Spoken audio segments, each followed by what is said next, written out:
안녕하세요. IMS 용센터 이승현입니다. 영상으로 뵙게 돼서 반갑습니다. 이번 시간에 설명해 드릴 내용은 제약이론입니다. 제약이론. 제약이론은 70년대 중반에 나온 이론인데요. 시스템을 구성할 때 시스템을 효율적으로 사용하기 위해서는 어느 부분에 관심을 줘야 되느냐에 대한 내용입니다. 그래서 시스템의 전체 효율은 시스템의 각각의 구성 요소의 역량에 의해서 결정되는 게 아니라 시스템을 구성하고 있는 각각의 개체 중에서 가장 약한 고리에 의해서 시스템의 성능이 결정된다. 그래서 그 약한 고리를 파악하고 그걸 개선시켜야 시스템을 효율적으로 잘 사용할 수 있다. 다른 시스템의 요소들을 지금 좋게 한다고 해서 시스템의 성능이 좋아지는 게 아니다 하는 접근 방식인데, 이게 생산 공정의 병목 공정 분석이 아주 딱 들어맞아요. 이게 이제 다 맞는 건 아닙니다. 다 맞는 건 아닌데, 특히 이 지금 제약이론의 사례하고 잘 맞아떨어지는 케이스가 생산 쪽에서는 병목 공정 관리라든가, 그 다음에 기업 측면에서는 이제 원가 분석을 할 때 고정비가 높은 품목에 대해서 이제 지금 제약이론을 적용하면 또 이게 아주 효율적으로 볼 수도 있고, 그 다음에 프로젝트 같은 거 할 때는 실제로는 일반적으로 이제 우리가 프로젝트 할 때 현실에서는 한 담당자가 여러 업무를 맡는 경우가 있거든요. 그러면 그 담당자가 제약이 됩니다. 그래서 그 담당자를 고려해서 일정을 정하고 그 담당자에 대해서 어떻게 역할을 지금 가져가느냐, 이게 프로젝트가 정상적으로 끝나느냐 안 끝나느냐에 영향을 준다. 이런 측면에서 제약 이론이 생산 쪽에 사용될 수 있습니다. 그 외에도 이제 다양한 분야에 사용될 수 있는데, 생산과 관련된 부분들은 대표적으로 이런 세 가지 정도가 되겠습니다. 그래서 이번 시간에는 그 제약 이론에 대해서 설명을 드리도록 하겠습니다. 병목공정 관리하고 이제 직접 연관이 되어 있는 이론입니다. 아무쪼록 이제 저희 센터에서 지금 제공해 드린 이러한 영상이 여러분들 업무나 그리고 여러분들 공부에 도움이 되길 바라고, 한번 이제 목차를 보실까요? 목차는 이제 첫 번째 목차가 제약이론. 제약이론이 무엇인가? 영어로 하면 이제 이렇게 제약이론 그냥 바로 이제 딱 나오고요. 그래서 줄여서 이제 뭐라고 하냐면 TOC라고 합니다. 우리나라 같은 경우에는 2000년대 초반에 TOC와 관련된 교재들이 출판이 되고, 그거를 이제 그 SCM 쪽에서 업무를 보시는 분들이 많이 읽었어요. 그래서 굉장히 익숙한 용어 중에 하나입니다. 그쪽 분들 입장에서는 제약이론. 그 다음에 두 번째는 이제 제약이론의 활용. 그래서 제약이론을 사용할 수 있는 곳이 어딘가. 이제 아까 말씀드렸던 것처럼 병목공정 관리나 아니면은 제품을 하나 만들 때 고정비가 어느 정도 드는지에 대한 비용 분석이나 처리량 기준 회계라고 하는데 비용 분석이나, 아니면 프로젝트에서 스케줄링 짤 때 보통 일반적으로는 이제 그 각각의 활동에 대해서 각각의 자원들이 붙는다고 계산하는데, 현실이 안 그럴 수도 있거든요. 특히 현장에서 이루어지는 어떤 작은 단위의 프로젝트의 경우는 한 담당자, 한 자원이 여러 업무를 볼 수도 있거든요. 그런 걸 고려한 지금 이제 크리티컬 체인 이런 접근 방식이 제약이론의 생산 쪽의 활용이라고 보시면 되겠습니다. 한번 이제 보실까요, 내용을? 우선은 지금 이제 제약이론은 정의가 다음과 같습니다. 좀 전에 설명해 드린 것처럼 시스템이라든가 그 다음에 어떤 공정이라든가 어떤 절차의 역할 혹은 생산성은 역량이죠. 역량은 시스템에 구성하고 있는 가장 약한 부분에 의해서 결정된다. 이게 이제 지금 제약이론의 그 내용입니다. 그래서 모든 경우가 다 여기에 맞진 않지만 생산 같은 경우는 여기에 딱 들어맞죠. 그래서 우리가 공정이 쭉 있고 1단계 있고 2단계 있고 그 다음에 3단계 있고 4단계 있어서 여기서 A를 만든다. 그런데 1번은 이제 지금 작업을 처리하는 시간이 40초고 2번이 60초고 그 다음에 3번이 50초고 4번이 45초다.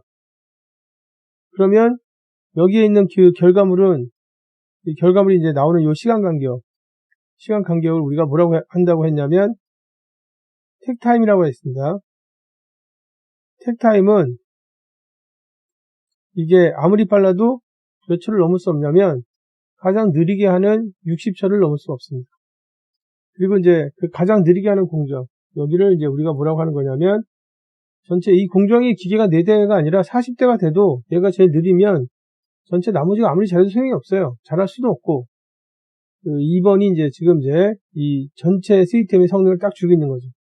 그런 게 이제 이런 현상이 지금 제약 이론에서 얘기하는 현상입니다. 그래서 시스템의 가장 약한 부분에 의해서 그 시스템의 생산성이 결정된다. 생산성이나 역량 또는 역할이 결정된다. 이게 제약 이론이고요. 그리고 이제 그 부분을 찾아서 개선시켜야 그래야 시스템의 거꾸로 말하면 생산성이나 역량이 좋아진다. 케이스가 좀 명확하지 않습니까? 그죠? 버틀렉 관리가. 이게 이제 제약 이론이 되겠습니다. 정의도 쉽고, 두 번째는 이제 제약 이론의 활용인데, 제약 이론의 활용이 첫 번째가 병목 공정 관리. 이걸 이제 드럼, 버퍼, 루프, 이렇게 얘기하는데, 우선 병목 공정을 확인하고 나면 그 병목 공정을 어떻게 관리하는 게 전체 시스템, 전체 공정 측면에서 생산성을 좋게 할 수 있겠느냐, 생산성을 유지할 수 있겠느냐, 이게 이제 드럼, 버퍼, 루프의 예를 가지고 설명했습니다. 그래서 이제 줄여서 DBR 이렇게 얘기합니다. 이 부분은 이제 생산 통제 활동을 할 때 여기 예제를 한번 설명을 좀 드렸어요. 두 번째는 처리량 기준 회계. 처리량 기준 회계는 다른 말로 해서 뭐라고 얘기하는 거냐면 변동비 계산이라고 합니다. 변동비 계산. 그래서 보통 이제 우리가 제품 하나 만들 때 들어가는 원가 구조를 보면은 제품을 이제 만들잖아요. 여기 이제 제품을 이렇게 쭉 만들잖아요. 그러면 이 제품이 판가가 얼마냐? 10달러다. 그리고 이제 그 안에 이제 그 구성이 어떻게 되느냐? 그래서 그 안에 이제 비용이 이제 지금 이제 9달러다. 이렇게 돼 있고, 그래서 하나 팔 때 9달러만큼 비용이 드는데 10달러에 파니까 1달러만큼의 이익을 내려고 하나 보다. 이렇게 생각을 할 수 있잖아요. 그죠? 그러면 이제 여기에 들어가는 그 비용 구조가 어떻게 되냐면 첫 번째가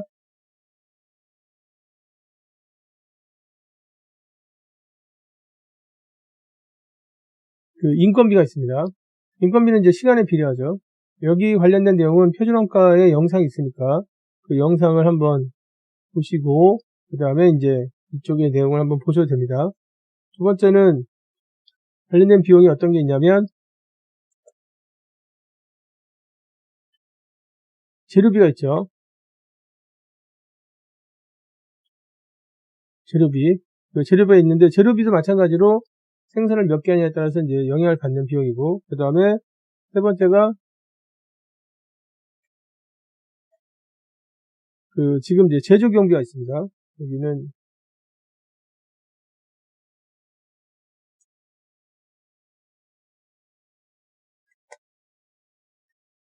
이 제조 경비가 있습니다. 그래서 이제 실제로 이쪽에 발생하는 비용은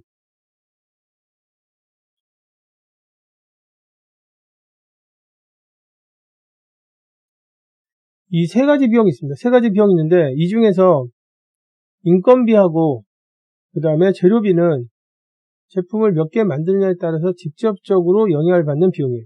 그래서 많이 만들면 그만큼 많이 들게 돼 있습니다. 그래서 이제 이 비용을 뭐라고 하냐면 변동비라고 합니다. 그 다음에 여기서 이제 제조 경비는 뭐냐면 생산할 때 기계를 쓰잖아요. 그래서 이제 그 기계들 사용과 관련된 비용인데 기계가 A1을 만드는 기계가 따로 있고 A2를 만드는 기계가 따로 있고 그렇게 정해서 쓰는 게 아니라 여기 있는 기계들을 가지고 뭐 A1도 만들고 A2도 만든다 이렇게 돼 있거든요. 구성 자체가. 그래서 제품을 만들 때 전반적으로 그 기계와 관련된 비용 이건데 그 제조할 때 그 발생하는 비용 중에는 어떤 게 있냐면 생산을 많이 하면 에너지를 많이 쓰니까 생산량에 따라서 같이 증가하는 변동비, 그러니까 에너지 비용이라든가 유지 보수라든가 이런 비용이 있는데 반면에 생산하고 전혀 상관없이 고정적으로 발생하는 부분들이 있어요. 그 부분들이 이제 뭐 예를 들어 감가상각이라든가 이런 겁니다. 그래서 지금 제품 하나 만들 때 어느 정도 비용이 드느냐, 그래서 9달러 정도 비용이 발생한다 라고 얘기한다면 그러면 이 세 가지 비용으로 이제 이 9달러가 구성되는데, 이거를 다시 하게 되면 결국은 변동비하고 그 다음에 고정비로 구성되어 있습니다. 처리량 기준 회계는 제품을 다양하게 만들 때 지금 기업이 정말 제품을 통해서 이익을 내려면 우선은 어떤 걸 먼저 파악해야 되냐면 각각의 만드는 제품 중에 변동비하고 그 다음에 고정비가 어떻게 되는지를 파악해야 된다는 얘기입니다. 그래서 고정비가 높은 아이템이 결국은 아무리 열심히 노력하더라도, 고정비 높으니까 고정비는 어차피 이제 딱 일정이 발생하니까 아무리 열심히 노력하더라도 전체 이익에 마이너스가 되는 안 좋은 영향을 미치는 제품이다. 그래서 제품에 대해서 지금 이제 일반적으로 분석할 때 이렇게 세 가지 분석이 아니라 변동비 부분이 얼마고 고정비 부분은 얼마인지 알아야, 그래야 어느 제품이 우리 기업의 이익의 발목을 잡고 있는지 제품도 확인하고, 그리고 어느 제품에 대해서 개선시키는 게 가장 효과적이다, 이런 걸 알 수 있다 이거죠. 이제 원래는 이제 회계 방식에서는 변동비 계산 방식이 따로 있었어요. 그런데 이거를 이용해서 다른 말로 처리량 기준 회계라는 단어를 이제 붙이는 거죠. 그 다음에 지금 이제 프로젝트 경우에 이제 중요 사슬, 그러니까 크리티컬 체인이라는 단어가 나왔는데, 크리티컬 체인 말고 예전에 어떤 게 있었냐면, 프로젝트 스케줄링 할 때 이게 이제 네트워크로 구성했을 때 크리티컬 패스라는 단어가 있었잖아요. 크리티컬 패스는 이제 네트워크 구성됐을 때 가장 긴 경로인데, 그때는 각각의 활동을 하는 자원이 따로 있었을 때 얘기인데, 실제로는 현장에서 이루어지는 작은 프로젝트 같은 경우에는 한 자원이 제약이 좀 있어서 한 자원이 여러 업무를 맡을 수 있거든요. 그럴 경우에는 크리티컬 패스로 기간을 정해서 운영하는 게 아니라 그 자원이 전체의 시스템의 제약 요소이기 때문에 그 제약 요소를 고려해서 일정 계산을 해야 된다. 그 일정 계산하는 방법이 크리티컬 체인 방법입니다. 그래서 이제 보통 제약 이론의 활용은 세 가지가 이제 대표적이고, 가장 유명한 것은 이게 되겠습니다. 자, 우선은 이제 그 활용에 대해서 보셨고요.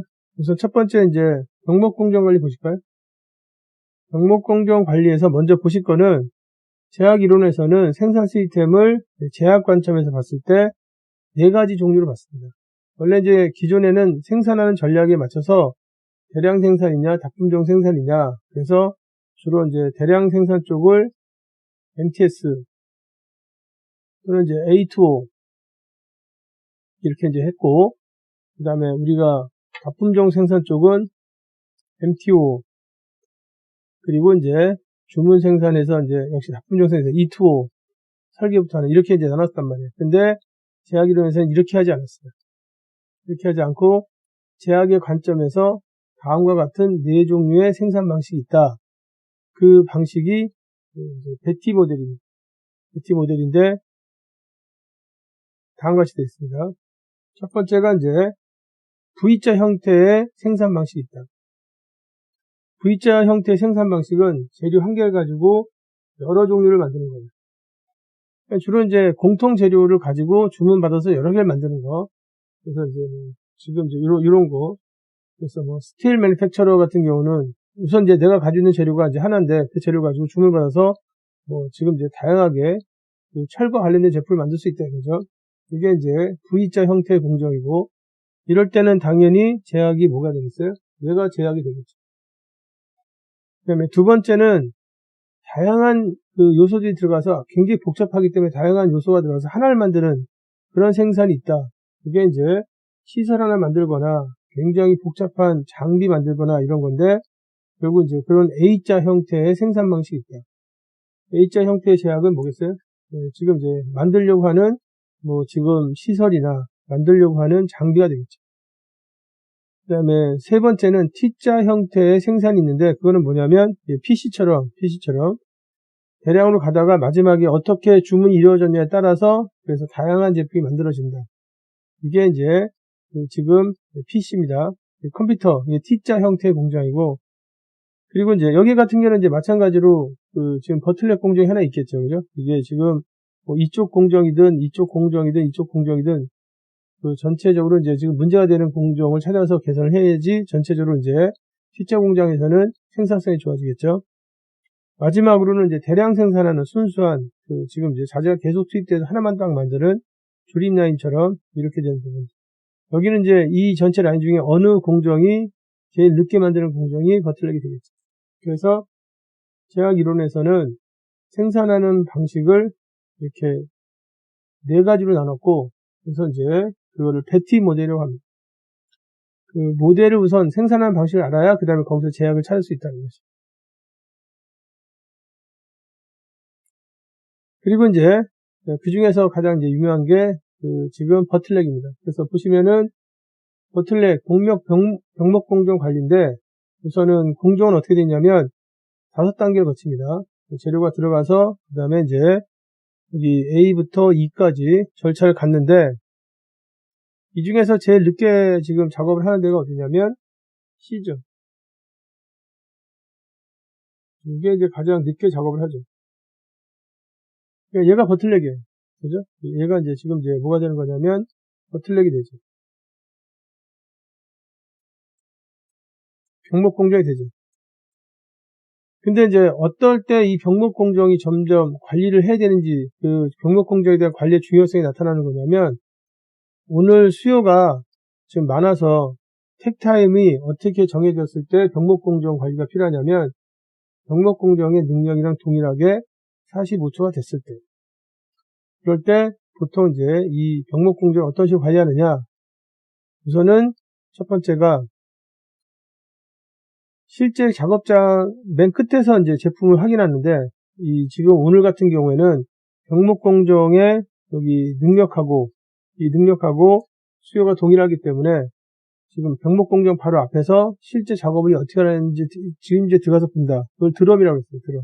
그래서 이제 그 지금 택타임 맞게 그 택타임 맞게 작업장에서 작업이 잘 이루어지는 확인한다. 다른 말로 이제 생산 통제 활동을 이제 한다 이거죠. 직접 버틀렉 앞에 가서 만약에 오늘 택타임이 40초다. 40초는 안 되겠죠. 50초다. 50초의 경우에는 굳이 이제 병목 공정까지 가서 볼 필요 없잖아요. 맨 라인 끝에서 이제 50초마다 나오는지만 보면 되는데 만약에 수요가 많아서 병목 공정의 능력을 최대한 발휘해야 된다. 그러면 병목 공정 바로 앞에 가서 작업을 본다. 그런 겁니다. 생산 통제를 병목 공정에 대해서 직접적으로 한다. 그리고 이제 그걸 드럼이라고 했고요.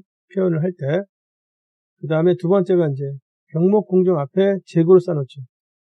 왜 재고를 쌓아놓냐면 재료가 떨어져서 재료가 없어서 기다리는 시간 같은 게 생기지 않게 하기 위해서 그러니까 병목 공정을 계속 풀 가동시키기 위해서 앞에 미리 작업을 미리 이제 쌓아놓게 하는 거죠. 그거를 이제 다른 말로 뭐라고 하는 거냐면 타임 버퍼라고 하는데 이게 버퍼를 쌓아놓는 거죠. 버퍼를 지금 버퍼를 쌓아놓는 거고 버퍼는 잠깐 주겠습니다. 버퍼를 두는 거고 버퍼는 다른 말로 하면 이제 재고를 쌓는 거죠. 일정한 재고를 쌓아서 그래서 그 지금 병목 공정 자체가 충분하게 계속해서 원활하게 둘 수 있게 재료가 확보되게 그리고 마지막에 공급자들한테 연락하죠. 공급자한테 연락하는 걸 로프라고 합니다. 그래서 오늘은 여러 가지 지금 라인이 쓰면 안 되기 때문에 재료를 공급할 때 거기에 맞춰서 충분히 지금 잘 공급해달라. 그래서 이제 재료가 각 작업장에 들어갈 때 지금 이제 라인의 능력을 훼손하지 않도록 받쳐줄 수 있도록 이렇게 이제 지금 정보를 전달하죠. 그래서 버틀렉의 경우에 우선은 버틀렉을 개선하면 좋죠. 개선하면 좋은데 개선하기 전에 버틀렉이 항상 있으니까 존재하는 버틀렉에 대해서는 다음과 같이 세 가지 접근 방식 생산 통제를 직접 하고 그 앞에는 재고를 쌓아두고 그리고 라인이 최대 능력으로 돌 경우는 이를 공급자하고 정보 공유를 하고 해서 안정적으로 그날 수요를 잘 대응할 수 있게 하는 게 바람직하다. 이런 게 버틀렉 관리가 되겠습니다. 70년대 나왔을 때는 굉장히 멋있어. 70년대만 하더라도 뭐 좀 어리숙한 시기였으니까. 네, 뭐 생산이 그 당시만 하더라도 뭐 원래 이제 대량 생산체가 30년대 후반에 완전히 이제 정착을 하는데, 그리고 나서 바로 이제 발전하는 게 아니라 중간에 이제 전쟁을 한번 겪고, 전쟁 끝나고 나서 복구하는 시간이 있었고, 그래서 이제 50년대, 60년대에 지나거든요. 70년대부터 본격적으로 이제 국가 간의 무역이 막 생기고, 이제 지금 경제가 이제 막 일어나서 경쟁을 이제 경제적으로 이제 하고 막 이런 시기였거든요. 그러다 보니까 이런 이론들이 이제 많이 등장하게 되는데, 단순했던 시기에 단순하게 나왔던 이론들입니다. 물론 이걸 단순하다고 하면 이쪽 공부하시는 분들한테는 별로 지금 마음에 들지는 않겠지만, 지금 이렇게 바라보면, 보고 있으면 별 얘기 아니거든요. 당연히 다 이렇게 하거든요. 이제 그리고 나서 이제 버틀레가 어떻게 하느냐, 개선시킨다. 이제 개선시킬 때는 어떻게 개선하는 게 좋냐면, 공정 개선을 할 때, 여기 이제, 공정을 바꾼다는 게 어떻게 바꾸겠어요? 좋은 쪽으로 바꾸겠죠. 그래서 이제,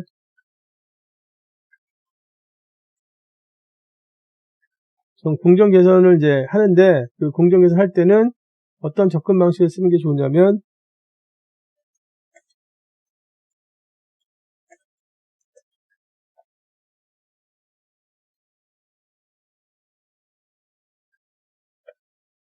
점진적 개선 방법을 쓰는 게 좋다.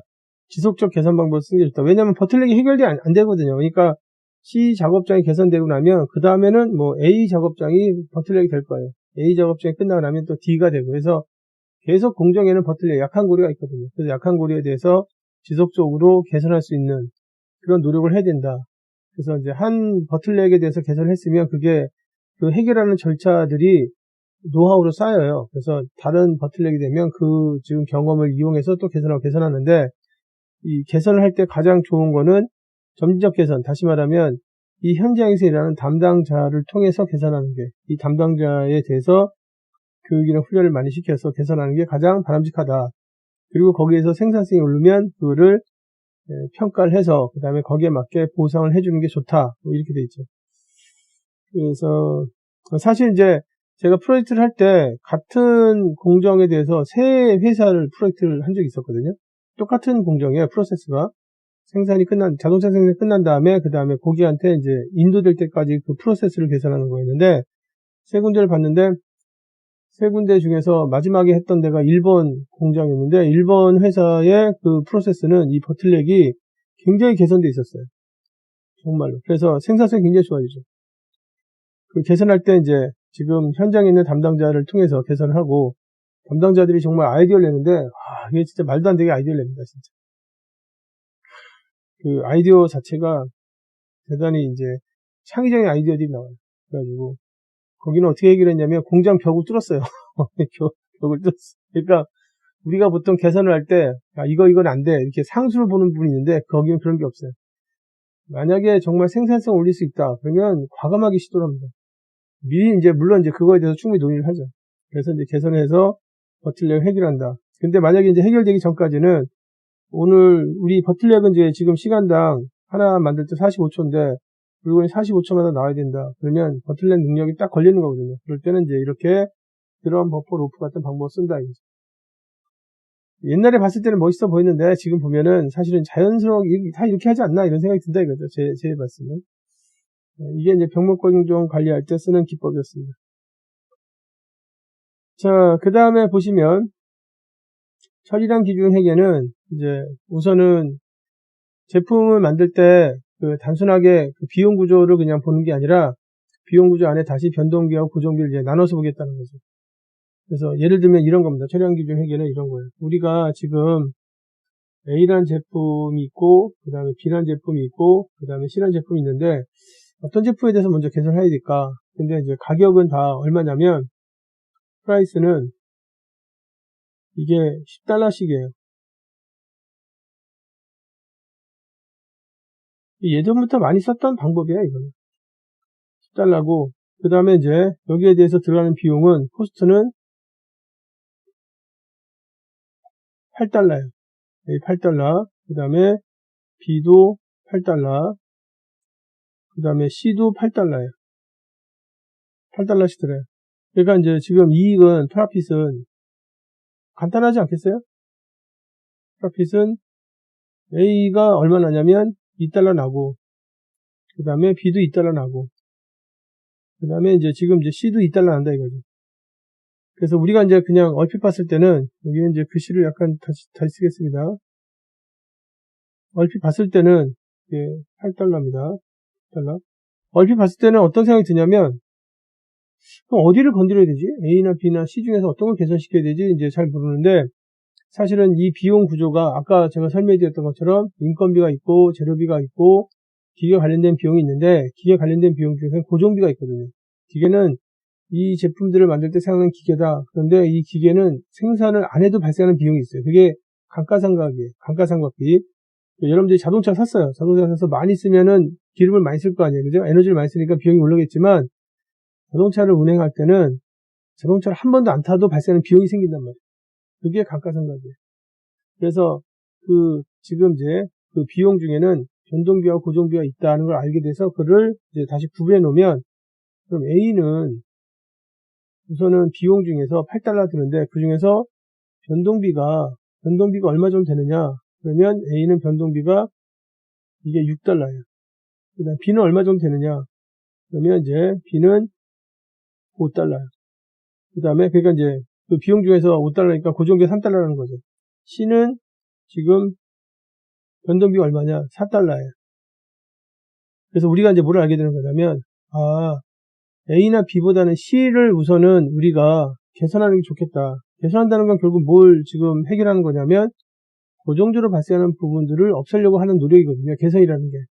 그래서 그렇게 되면 C 같은 경우는 A는 지금 고정비를 없애면 어디까지 이익을 낼 수 있냐면, 변동비 6달러인데 어쩔 수 없이 발생하는 거니까 4달러까지 이익을 낼 수 있는데, 그리고 B 같은 경우는 비용 중에서 5달러가 변동비니까 5달러까지 지금 이익을 낼 수 있는데, C의 경우에는 이걸 개선하게 되면 지금 8달러 중에서 변동비가 4달러니까 고정비가 4달러일 거 아니에요. 그 4달러 부분이 없어지기 때문에 지금 C 같은 경우는 어디까지 지금 이익을 낼 수 있냐면 6달러까지 이익을 낼 수 있다.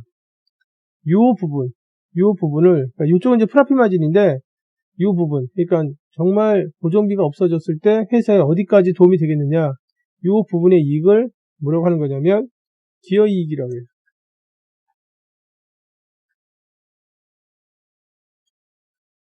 컨트리뷰션 프라핏이라고 합니다. 그 컨트리뷰션 프라핏이 지금 제일 높은 아이템이 어떤 거냐, 이게 C 아이템이다. 거꾸로 말하면 실제로는 이제 우리 쪽의 이익의 기여도를 가장 떨어지는 아이템이 C다. 그래서 C를 개선시키자. 이렇게 접근하는 게 처리량 기준 회계가 되겠습니다. 이건 뭐 많이 사용하는, 지금은 이제 많이 사용하는데 사실은 그 새로운 접근 방식은 아니고 예전부터 있었던 건데 이름을 좀 달리한 그런 이제 회계 방식입니다. 여기 잠깐 지우겠고요. 그래서 처리량 기준 회계 보시면은 우선은 제품을 하나 만들 때 들어가는 비용들 중에서 변동비하고 고정비로 분류해서 고정비를 많이 차지하는 제품을 뭘로 보는 거냐면 제약으로 보는 거죠. 제약 조건으로 파악한다. 이런 걸 이제 다른 말로 해서 변동비 계산이라고 하는. 왜냐면 어차피 변동비 그 비용 중에서 인건비, 재료비, 기관련된 비용이 아니라 지금 이제 변동비하고 고정비 나눈 거니까 변동비 계산이라고 하고, 지금 이렇게 비용 분석을 해서 내부 분석을 통해서 개선하려고 할 때 쓴다. 그러니까 이거를 외부 보고서, 그러니까 손익계산서를 쓰거나 뭐 할 때는 쓰지는 못합니다. 그런데 내부적으로 우리가 지금 어떤 제품에 대해서 좀 더 개선하는 게 회사 측면에서 발전이 있겠느냐 할 때는 이제 많이 사용하는 접근 방식이에요. 여기 이제 보면은 뭐 변동비 항목이 있고요. 변동비는 제품 하나 만들 때 변동비는 대표적인 게 재료비하고 인건비입니다. 하나 만들 때 하나만큼의 재료비하고 그 다음에 하나만큼의 작업시간, 인건비가 들죠. 이제 10개 만들면 10개만큼의 비용이 들고, 그래서 가장 대표적인 변동비는 재료비하고 인건비, 여기 인건비고, 그리고 이제 기계의 경우에는 변동 제조 경비라는 게 있는데, 이게 뭐냐면 이제 기계를 쓰게 되면 에너지를 쓸 거 아니에요. 그래서 작업시간이 어떻게 되느냐, 그럼 10시간이면 10시간만큼의 에너지를 쓸 거고, 또 10시간만큼의 유지보수가 있었을 거고, 100시간이면 100시간만큼의 에너지 비용과 유지보수가 있었을 테니까, 이게 이제 지금 이제 변동 제조 경비고, 그 다음에 고정비가 있다는 거죠. 고정비가. 지금 제품을 만들 때는 거기에 맞는 고정비가 있는데, 고정비의 가장 대표적인 게 감가상각비예요. 그래서 감가상각비 같은 것도 있기 때문에 기계의 경우에는 안 쓰더라도 비용이 발생한단 말이에요. 그래서 여기 있는 기계들은 주로 뭘 생산하려고 하는 거냐? 그래서 A를 생산하려고 하는 거다. 그러면 A 쪽에 지금 생산하려고 구성된 기계들은 A를 하나도 안 만들어도 감가상각이 발생하기 때문에 비용이 있어요. 그래서 이제 고정비를 이렇게 나누게 되면 나중에 우리가 A 제품군, B 제품군, C 제품군을 만드는데 그 중에서 어떤 제품군이 가장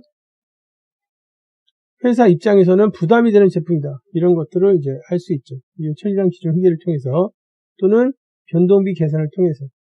앞에서 이제 예제를 잠깐 드렸습니다. 자, 그 다음에 세 번째가 사용하는 기법이 세 번째가 크리티컬 체인이 되겠습니다. 크리티컬 체인은 프로젝트를 하려고 하는데 지금 이제 자원이 제약이 있는 상태에서 지금 보면은 그래서 주로 이제 언제 많이 사용하는 거냐면 프로젝트 스케줄링에 대해서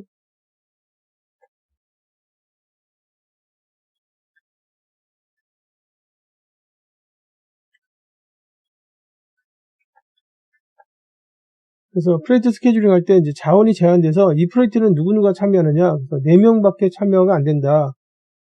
그러면 지금 이 한 자원에 대해서 여러 역할들이 부여될 수 있거든요. 그랬을 때 프로젝트 일정을 어떻게 계산하느냐 지금 이제 한 자원에 대해서 여러 가지 지금 이제 그 업무가 들어가게 되면 그 자원이 제약 조건이 되는 거거든요. 그래서 그 제약 조건을 고려해서 일정을 정해야 된다. 그럴 때 그 일정을 계산할 때 나오는 경로가 크리티컬 체인이 되겠습니다. 그래서 이제 여기 보시면 우선은 언제 하는 거냐면 프로젝트 일정 관리할 때 한다. 그리고 여기 써드린 것처럼 능력의 제약이 있을 때 지금 이제 자원의 제약이 있을 때, 뭐 능력 제한이 있을 때 같은 말이죠.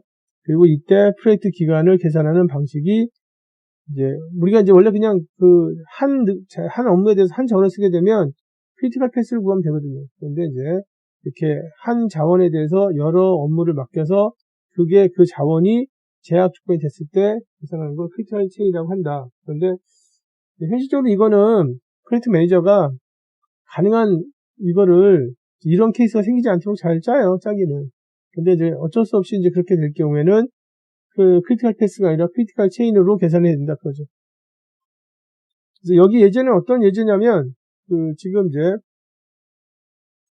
자원 중에서 제약 조건이 제한이 되는 자원이 A 자원입니다, A 자원. 그래서 A가 지금 이제 A1, A 자원, A1하고 A2는 한 자원이 하는 거예요. 빨간색 같은 색깔이죠. 그 다음에 이제 여기 보면 C1하고 그 다음에 C2도 이제 한 자원이 하는 겁니다. 그리고 이제 여기도 이제 D2하고 B1도 한 자원이 하는 거예요. 한 자원이 했을 때 그 크리티컬 체인을 계산하는 건데 이게 굉장히 극단적인 예죠. 극단적인 예. 그래서 이제 경우의 수를 다 따져줘야 되는 거거든요. 그래서 한 자원이 A1하고 A2를 하게 될 경우는 A1을 먼저 했을 때, A2를 먼저 했을 때 이렇게 해서 이제 경우를 다 따져줘야 되거든요. 그 다음에 B도 마찬가지고 B는 이제 사실 동시에 진행하지 않잖아요. 그죠? 근데 C 같은 경우는 이제 지금 이제 C1하고 C2는 한 자원이 하게 되면 동시에 진행할 가능성이 있잖아요. 그래서 그 자원이 C1을 먼저 했을 때 또는 이제 C2를 먼저 했을 때 그래서 만약에 C의 경우에 C1을 먼저 하게 되면 C2는 그 기간이 이제 9라는 기간이 걸리죠. 원래는 이제 그냥 정산하면 5만큼의 시간이 걸리는데 만약에 C1을 먼저 하게 되면 지금 C2는 이제 9만큼의 시간이 걸리는 거죠. 그래서 시간 계산을 해서 그래서 뭐가 나오는 거냐 크리티컬 체인이 나오는 간단한 그림이 되어 있습니다. 계산은 안 하겠습니다. 근데 이제 이럴 경우에 쓴다. 설명만 드리도록 하겠습니다. 그래서 지금 제약이론은 이제 활용할 때 이런 이제 활용들을 할 수 있고요. 그리고 이제 관리할 때는 다음 같은 순서로 이제 관리를 합니다. 우선은 제약이론에서는 먼저 제약을 확인한다. 이게 가장 중요하죠. 제약을 확인하는 게 가장 중요하죠. 그 다음부터는 이제 그 개선 기법을 이용해서 가능한 한 제약을 개선시키기 위해서 노력한다. 그때 이제 사용하는 게 이제 뭐 지속적 개선, 점진적 개선을 쓴다든가 또는 이제 린에서 사용됐던 다양한 기법을 쓴다든가 하는 거죠.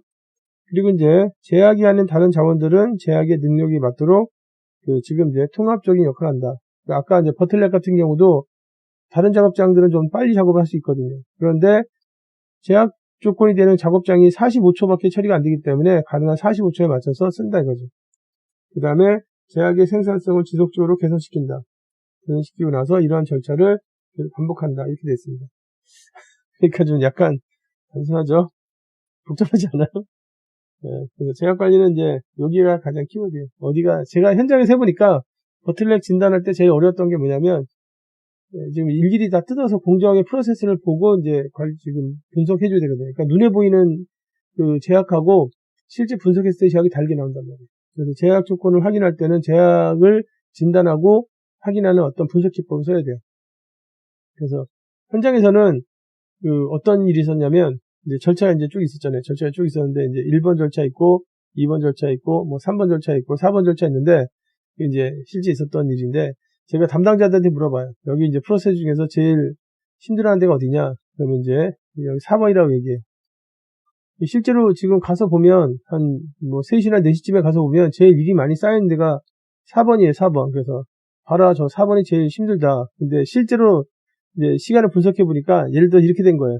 여기가 50초, 그 다음에 이게 60초, 그 다음에 얘가 그 뭐 45초, 그 다음에 얘가 이제 50초 이렇게 된 상태예요. 그러니까 원래 버틀력은 이제 얘인데, 근데 왜 사람들은 그 지금 얘를 제약이라고 했느냐? 원래 이제 하루를 마치는 시간 정해져 있잖아요. 근데 앞에서 너무 못하니까 이제 하루에 끝나는 시간 정해져 있는 상태인데 앞에서 늦게 작업을 하니까 2번에서 늦게 작업하니까 결국은 4번한테는 너무 일이 늦게 들어오는 거죠. 이게 늦게 들어오니까 실제로 지금 이제 급할 수밖에 없는 거예요. 그러니까 얘가 잘못해서 작업이 많이 밀린 게 아니라 앞에서 너무 늦게 작업을 해줘서 그래서 지금 충분한 시간을 주지 않은 상태로 이 작업장에 들어온 거예요. 그러니까 여기 있는 작업장에 있는 사람들이 되게 고생을 하는 거죠. 여기 이제 전체 작업장이 몇 명이냐면 뭐 예를 들어 70명으로 구성되어 있어요. 70명으로. 그런데 네 번째가 가서 보면 가장 고생을 많이 해요. 근데 그 얼핏 보면은 네 번째가 원래 일을 늦게 하나 보다 이렇게 생각하는데 그 고생을 많이 하는 이유가 뭐냐면 충분한 시간을 주지 않고 너무 늦게 일을 주니까 끝나는 시간 정해져 있는데 5시에 끝내야 되는데 근데 앞에서 예를 들어서 4시쯤에까지는 일을 다 줘야 되는데 4시가 아니라 4시 20분에 준다든가 하니까 항상 여기가 지금 힘들어하는 거야. 그러니까 눈에 보일 때 버틀렉은 어디가 보이는 거냐면 네 번째 절차가 버틀렉으로 보이는 거예요. 그 회사의 사람들 눈에는. 그러니까 업무 분배를 어떻게 하는 거냐면 네 번째가 좀 힘들다. 그러니까 여기 1번이나 2번이나 3번에서 일하던 사람들 한두 명을 다시 네 번째 공정에 투입을 하는 거예요. 그러니까 이쪽에 버틀렉 문제가 훨씬 더 심하대. 그래서 전에는 이렇게 인력 배치를 지금 이제 네 번째에 좀 몰아줬는데 몰아주지 않을 때는 업무가 4시까지 와줘야 되는데 4시 10분이나 15분에 왔는데 이제는 4시 20분이나 25분에 오는 거지. 그러니까 얘가 훨씬 더 바빠져. 그러니까 현장에서는 어떻게 되냐면 아니 사람을 더 붙였는데 왜 더 힘들어지냐 이거 더 힘들어지냐. 진짜 지금 얼굴 빨개져서 일하거든요. 일할 때. 저기 되게 이상한 데다. 아니 사람을 좀 더 주면 일을 더 잘해가지고 좋아져야 되지 않아? 근데 사실은 버틀렉 분석을 잘못한 거죠. 그래서 일일이 다 표준 작업을 뜯어서 그다음에 분석을 해서 버틀렉을 확인을 해줘야 돼요. 그게 사실은 어려워요. 버틀렉이 이제 얘다. 그러면 도대체 왜 얘가 제일 힘들어하냐 그러면 이래저래 해서 원래는 모든 업무를 4시까지는 넘겨줘야 되는데 4시 10분에 넘기고 있다. 그래서 60분에 지금 60분 줬으면 충분히 처리할 수 있었는데 50분밖에 안 주니까 힘들어진 거다. 얘가 지금 빨리빨리 업무를 처리할 수 있도록 지금 이제 해줘야 된다. 이렇게 분석이 제대로 되면 이제 진단이 잘 나오면 거기에 대해서 해결도 잘 되는데 현장에서는 그게 그렇지 않더라 이거지. 그래서 이 절차를 보면 실제로는 이제 여기 있는 방법이나 그 다음에 여기 있는 것도 사실 어렵습니다. 그런데 이거는 기존의 린 기법이나 그 다음에 뭐 데이터 분석을 하거나 이런 개선 기법들이 많이 나왔으니까 거기에 지금 이제 통합해서 쓰면 돼요. 그런데 제약 이론 측면에서 봤을 때 가장 중요한 게 뭐라고 생각하느냐 그러면 제 경험으로는 이 자원들 중에서 어디가 제약이냐를 찾는 것. 그게 우선은 이제 어렵고 중요한 일이라고 생각합니다. 그게 이제 딱 진단이 잘 나와야 그 다음에 이제 거기에 대해서 막 자원을 넣어서 막 좋게 만들고 막 이렇게 하는 거죠. 순서는 뭐 그냥 상식적으로 이렇게 한번 쭉 보시면 되겠습니다. 제약 이론은 이렇게 어려운 이론들이 아니기 때문에. 실제로 이제 그 제약 조건을 이제 개선하고 뭐 이런 절차들, 뒤에 있는 절차들이 이제 그 개선하는 기법들이 이제 저기 중요할 수 있죠. 근데 제약 이론 측면에서는 제약을 확인한다. 이게 이제 잘해야 됩니다. 그런 그 제약을 확인하는 분석 기법들을 가지고 있어요. 제하기로는 이제 이렇게 설명을 드렸습니다. 그래서 이번 시간에는 시간이 뭐 금방 끝났네요.